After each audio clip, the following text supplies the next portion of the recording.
à tous, c'est Squig. On se retrouve aujourd'hui pour un nouvel let's play. Comment on va appeler ça? C'est pas un nouveau let's play parce que c'est la suite, mais le premier épisode de la deuxième partie du let's play de Crash Insane Trilogy. On va commencer avec Crash Bandicoot 2 Cortex Strike Backs. Oula, c'est violent. Comment j'ai galéré pour le dire, c'est pas grave. On se retrouve après la cinématique. C'est parti.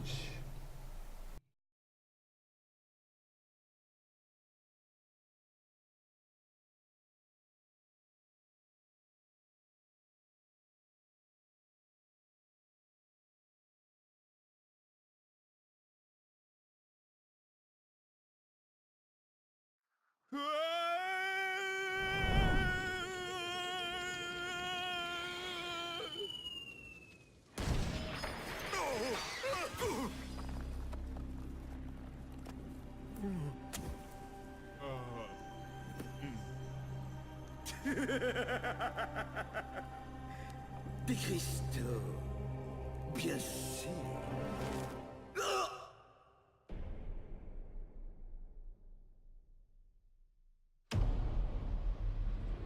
Mes maîtres, pour atteindre la puissance optimale, il faudrait non seulement le cristal suprême, mais aussi les 25 cristaux inférieurs encore au sol. Et j'ose humblement rappeler à son éminence qu'elle a mis à mort les quelques agents terriens qui nous restaient. Imbécile! Je crois que je n'en suis pas conscient. En l'absence regrettable d'amis à la surface de la Terre, il ne nous reste qu'à recruter un ennemi.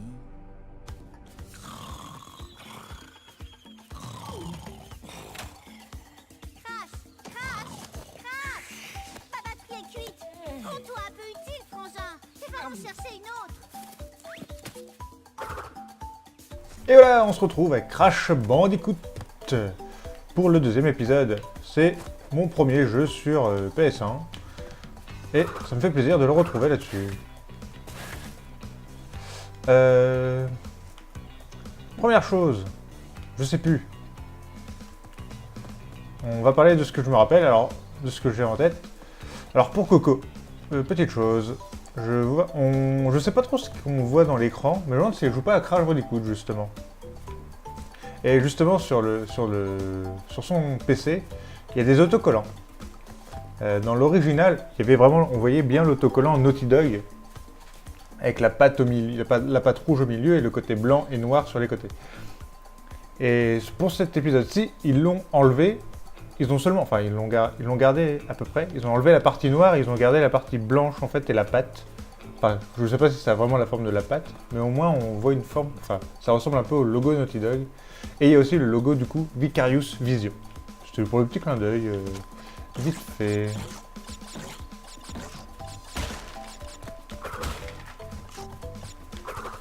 Ça me fait plaisir de jouer à Crash Bandicoot 2 là.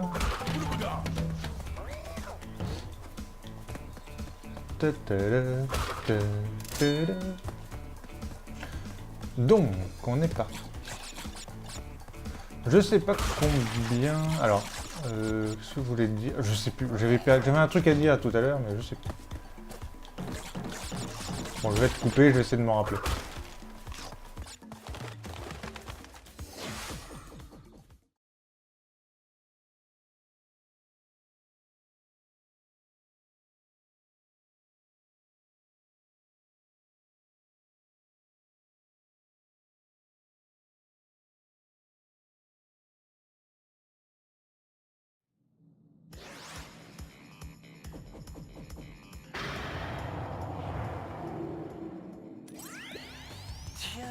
Tiens. Mais c'est notre ami Crash Bandicoot. Bienvenue. Toutes mes excuses pour cette invitation précipitée, mais je soupçonne fort qu'une invitation plus formelle ait été refusée. J'ai besoin de toi. Tout autour de toi, il y a 5 portes. Derrière chaque porte se dissimule un cristal. Il ressemble à ça. Apporte-les-moi, Crash. Je t'expliquerai plus tard. Quand on se reverra. Donc voilà, la cinématique, enfin la première cinématique déjà, elle a pas mal de gueule, je trouve. Le doublage français est pas au mot près par rapport à l'original. Mais bon, ça c'est quelques détails, quoi, mais c'est pas bien grave. Donc on retrouve un Crash Bandicoot avec une physique qui se rapproche évidemment de Crash Bandicoot 2 original, donc qui est différente du premier, version Insane Trilogy également. Et on le retrouve avec ses nouvelles attaques. Donc on va commencer avec le niveau Turtle Woods. Alors comme je vous l'avais expliqué, on va pas faire... Je ne termine pas à 100% le premier, après on fait le deuxième que je termine à 100%, voilà. J'ai battu Cortex, on attaque le 2, quand je battrai également Cortex dans le 2, on attaquera le 3 tout simplement. C'est un peu pour varier les jeux. Pour pas rester trop englué sur le même jeu. Sinon ça va être un peu chiant. Bien que jouer à Crash Bandicoot n'est jamais très chiant. Ok. Très bien.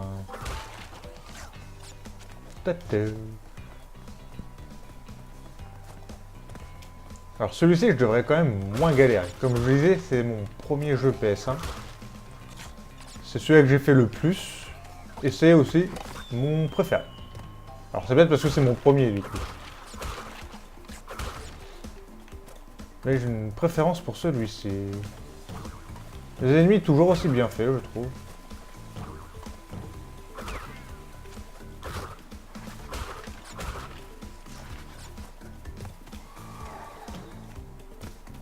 Donc quelques différences entre le premier et le deuxième. Déjà Crash a plus de mouvement. Il a la glissade. Il peut s'accroupir. La glissade, je vais vous la montrer. Il peut faire un plat comme ça pour casser des caisses. Et il peut faire un grand saut. Voilà, un grand saut. Voilà. Donc là, en fait, ce que je vais vous montrer, c'est que là, j'appuie. Et là, je maintiens. Donc, il n'y a pas énormément de différence entre appuyer et maintenir. Là, je peux faire un plus grand saut. Contrairement au premier Crash Bandicoot, où il fallait maintenir pour sauter plus haut. C'est pour ça que je vous disais que la physique est différente entre les différents épisodes. Il y a l'apparition des caisses nitro aussi entre les deux premiers. Ok.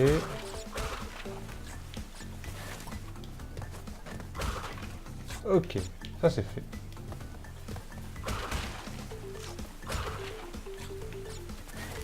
Donc il faut évidemment casser toutes les caisses pour avoir la gemme. On n'est pas obligé de mourir, normalement, dans tous les niveaux, pour avoir n'importe quelle gemme. On n'est pas obligé de mourir. Ils ont enlevé ce système entre les deux, et ça le rend pas plus facile. Enfin, c'est quand même du coup un peu plus facile pour le terminer à 100%. Il n'y a plus les icônes, enfin les masques de personnages pour les niveaux bonus.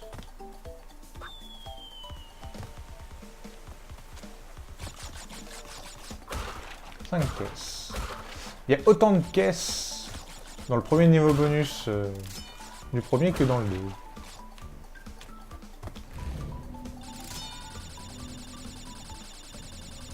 Donc, différence entre les deux premiers jeux du coup. La disparition de Tona, qu'on ne verra plus.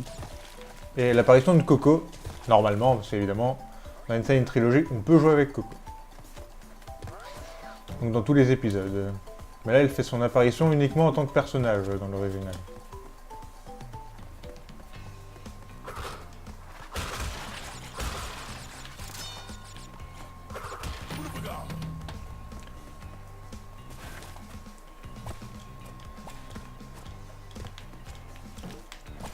Alors ici, dans l'original, quand on glissait, on pouvait atterrir sur leur bord et éviter de tomber dans le trou pour remonter.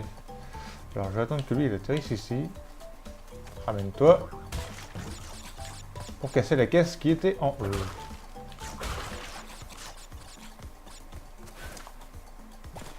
Là à mon avis ils ont corrigé le truc.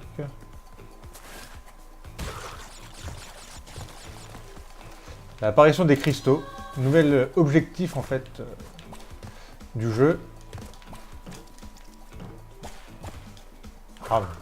C'est pas grave, on va tous les tuer. Vous m'emmerdez, merci.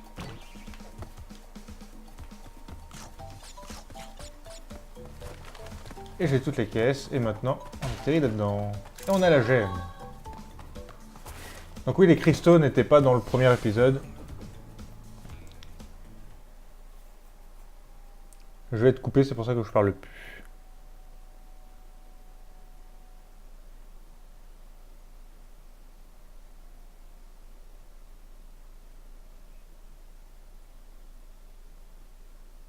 C'est un chargement très long encore. Hein.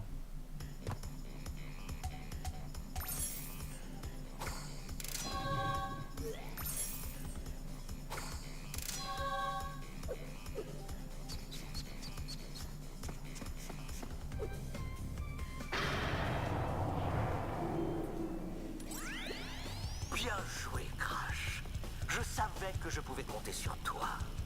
Maintenant, écoute bien. Ces hologrammes sont plutôt instables. Pendant ma quête de sagesse et d'érudition, j'ai eu vent d'une force qui menace de détruire le monde. Les cristaux sont le seul moyen de la combattre. Le sort du monde est entre tes mains. Il faut donc absolument que tu me les apportes. T'es là, Crash? Crash? Crash? Est-ce que t'es là, Crash? Crash, est-ce que t'es là? Voilà, alors on va retourner dans le niveau. Donc, parce que, alors j'ai chopé la gemme spéciale. Donc les cristaux font leur apparition dans ce jeu. Tout simplement, en fait, on le voit lors de l'introduction, lors de la défaite, lors du premier opus, ils tombent dans une grotte et tombent sur le cristal supérieur, comme ils appellent. Donc maintenant, maintenant ils nous demandent d'aller les récupérer. C'est pour ça qu'on n'entend pas du tout parler dans le premier. Je raconte pas vraiment l'histoire, parce que bon, l'histoire, vous la connaissez.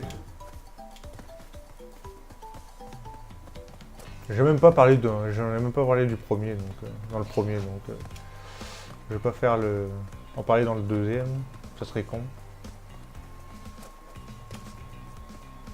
Donc les gemmes, on doit toujours les récupérer en cassant toutes les caisses. Et maintenant, il y a d'autres gemmes sur certains niveaux. Des fois, il y aura 2 gemmes par niveau à choper. Ou pour la deuxième gemme, il faut faire un truc particulier. Soit en passant dans un autre chemin, soit en réalisant quelque chose de particulier, comme c'est le cas actuellement. Ouh.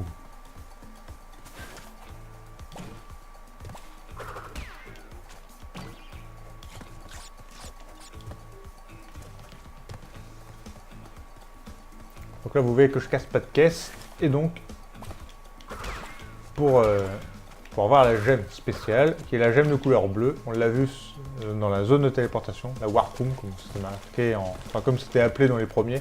Enfin, là, c'était pas traduit, là, c'est traduit.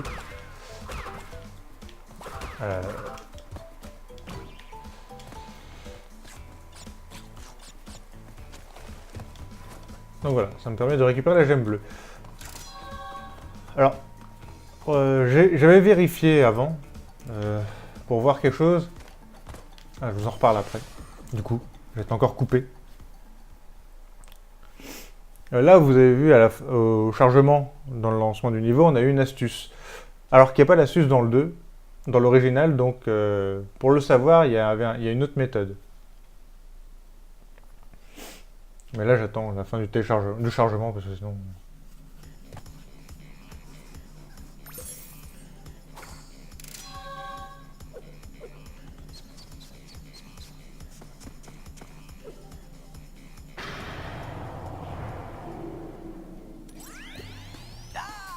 Alors, comme ça, l'aide Cortex a trouvé ces cristaux. Pourtant, tu as trouvé une gemme. Intéressant. Tu sais pourtant, mon petit Crash, que tant que tu es dans les rangs de Cortex, tu restes mon ennemi juré.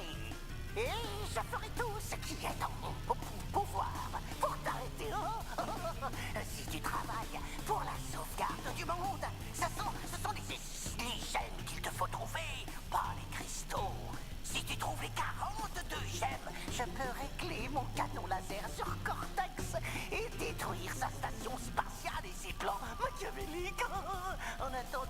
t'empêcher de ramasser les cristaux. Et par la force, si besoin est.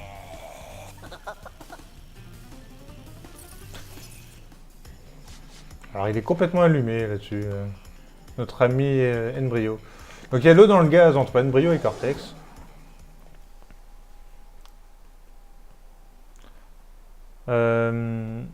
Donc oui, pour récupérer la gemme bleue, dans l'original, on le voit différemment, tout simplement parce que Enfin, vous voyez, à la fin du niveau, il y a toujours une porte qui nous ouvre là où il y a le compteur de caisse. En fait, dans l'original, quand on le termine une deuxième fois, j'ai envie de dire, pour chercher la gemme, justement, il y a une chose qu'on ne sait pas forcément, c'est on a toujours le compteur de caisse qui apparaît, mais avec au lieu de marquer sur 74, ça met sur 0. Donc sur 0 au début, on dit que ça le fait peut-être dans tous les niveaux, mais non, ça le fait dans le seul. Du coup, il faut bien 0 caisse sur 0. Ouah, vache! Comment ça glisse? Ok, il va falloir que je m'adapte un peu à la glissade dans celui-là.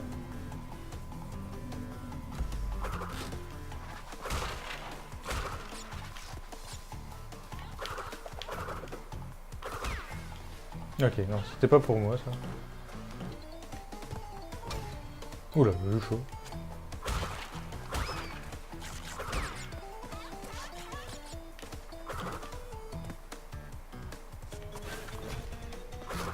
Ok. Ah, ils ont pas lié au problème là. En fait, ah bah la gemme elle est carrément haute là. Ok, on la voit, elle est là.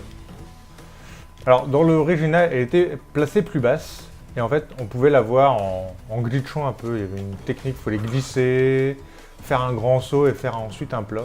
Et on pouvait avoir la gemme. J'ai jamais essayé. Enfin, j'ai déjà essayé, j'ai jamais réussi. En Crash Bandicoot 2, du coup, il y a l'apparition des niveaux enneigés.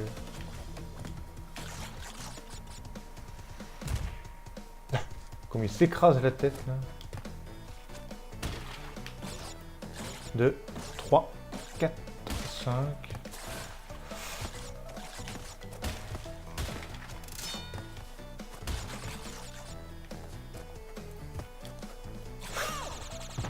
Ouais, j'ai sauté trop tôt.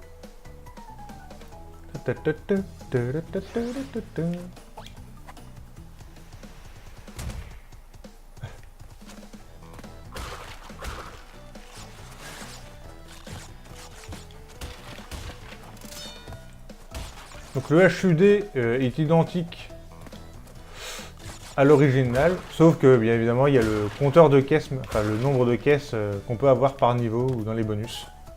Il n'y avait pas ce système de compteur, c'était vraiment apparu dans le 3 où on avait le nombre de caisses par niveau.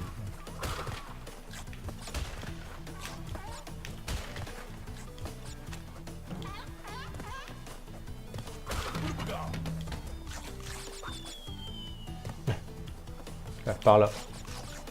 Alors ça détruit toutes les nitros. C'est la caisse d'interrupteur verte.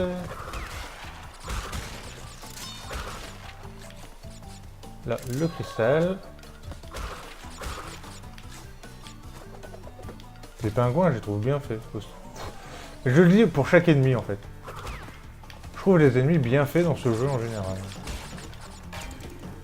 Là, la caisse interrupteur qui est cachée en haut.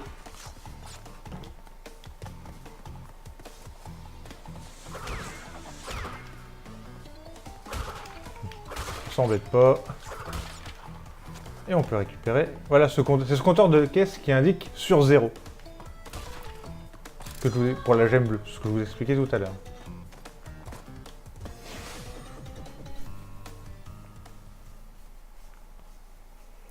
On va s'enchaîner avec un petit dernier niveau. Alors, je vais découper comme ça le le WT, non. Le let's play pour ce Crash Bandicoot 2. Je ferai 3 niveaux par vidéo. C'est-à-dire que je ferai le niveau 1, 2 et 3. Alors, il y avait le niveau d'intro, je ne le compte pas. Donc, je vais faire le 1, 2, 3. Parce que là, c'est réparti différemment, du coup. Il n'y a plus de ce système d'île. Il y a ce système de Warp Room. Il fait toujours sa danse. il y a ce système de warp room. Avant, on était sur la world map. On peut choisir son niveau, on n'est pas obligé de les faire dans l'ordre. Je les ferai dans l'ordre. Même si, théoriquement, pour faire le let's play au mieux, prendre tel gemme à ce moment-là, c'est plus simple, ça me permet de faire ce niveau-là après et tout. Ça, je m'en fous. Je vous le dis clairement, je m'en fous. On fait tranquillement. Donc je vais faire les 3 niveaux, et après vous dites, il ne reste plus que 2 niveaux après. Et c'est parce que après on fera le boss ensemble. Ici, c'est là où on pouvait sauvegarder avant, il y avait un écran pour pouvoir sauvegarder. Et du coup, là on peut plus sauvegarder. Il faut appuyer sur L2 pour sauvegarder, comme dans le premier du remastered. On est parti pour Hang 8. Alors du coup, ils ont gardé les noms anglais. Ils les ont pas traduits. Ça me dérange pas. Dans le premier, c'était déjà le cas, et du coup, c'est bien qu'ils aient gardé les mêmes noms. Enfin, qu'ils aient pas cherché à traduire les noms des niveaux.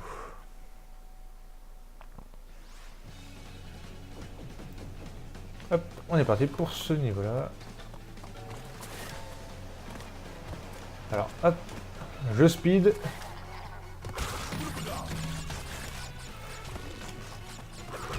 Parce que je peux pas avoir la gemme de toutes les caisses. Du coup... Alors, comment ça se... Aïe. Tant pis pour la vie.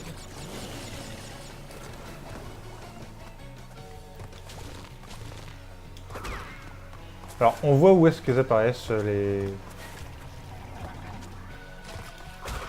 Ah bah si, je pouvais avoir toute la gemme, en fait. Aussi, comme j'ai la gemme bleue... Ah ouais, mais non, ça sert à rien. Du coup, j'ai fait le con, c'est pas grave. On respeed. On fait comme tout à l'heure, on essaye. Vous savez qu'il y a un timer qui s'est déclenché. C'est vrai que comme je connais le jeu, là, je vais le faire... Je vais le faire comme... voilà. De manière à un peu optimiser mon chemin.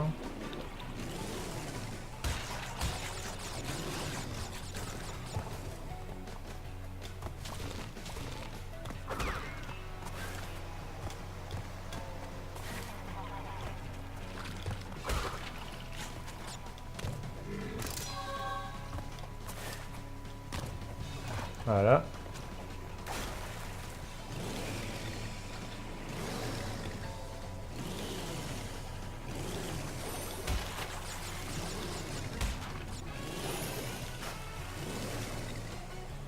Hop là, on passe à fond. Et voilà, on a la gemme, normalement. Et là, pareil, ici. 12 sur 74, c'est pas grave. On se fera pas taper dessus par les caisses. Alors, ça m'est déjà arrivé. Alors, pas dans... Ça m'est pas encore sur le remastered, mais... Parce que je commence, en fait, je découvre le 2 avec vous, à part que j'avais fait le premier niveau, histoire de voir un peu comment c'était. Que le timer, je le vois à 0.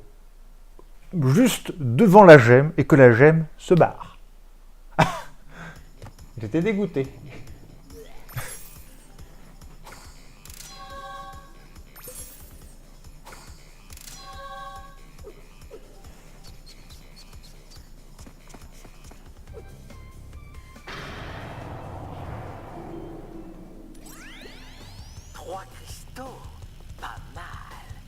Je vois que tu t'en sors plutôt bien. Mais économie d'énergie oblige, je rentrerai en contact quand tu auras déniché le 5e cristal. Et voilà, donc nous on va s'arrêter pour ce premier épisode, on aura fait 3 niveaux. C'est correct, tout va bien. On enchaînera ensuite avec The Pit et Crash Dash. Ah, petite info à la con, petite anecdote. Dans l'original, les gemmes et diamants, enfin les gemmes et cristaux, se placent au-dessus quand on a terminé. Ça se place à droite du nom. Et là, c'est sur le côté gauche. Enfin, quand on est comme ça, hein, quand Crash est comme ça, c'est à gauche. Voilà, voilà, c'est le petit truc, le petit détail, ils ont modifié ça, bon, c'est pas très grave. Et on voit la relique en dessous. Donc il y a aussi ce système de relique. Donc voilà, nous on va se quitter, on va sauvegarder. On va sauvegarder pour ce premier épisode. J'espère qu'il vous aura plu. que ce système que je fais entre chaque épisode vous plaît aussi, parce que c'est dans le principe de changer de jeu un peu. On reviendra sur le premier pour le terminer à 100%, et on reviendra après sur le 2 à 100% pour le terminer. Parce que là, je vais pas revenir sur un 8 pour avoir toutes les caisses. On enchaînera dans le prochain épisode avec The Pit. Donc voilà, j'espère que cet épisode vous aura plu, nous on va se laisser là, et je vous dis à la prochaine. Salut tout le monde, bye.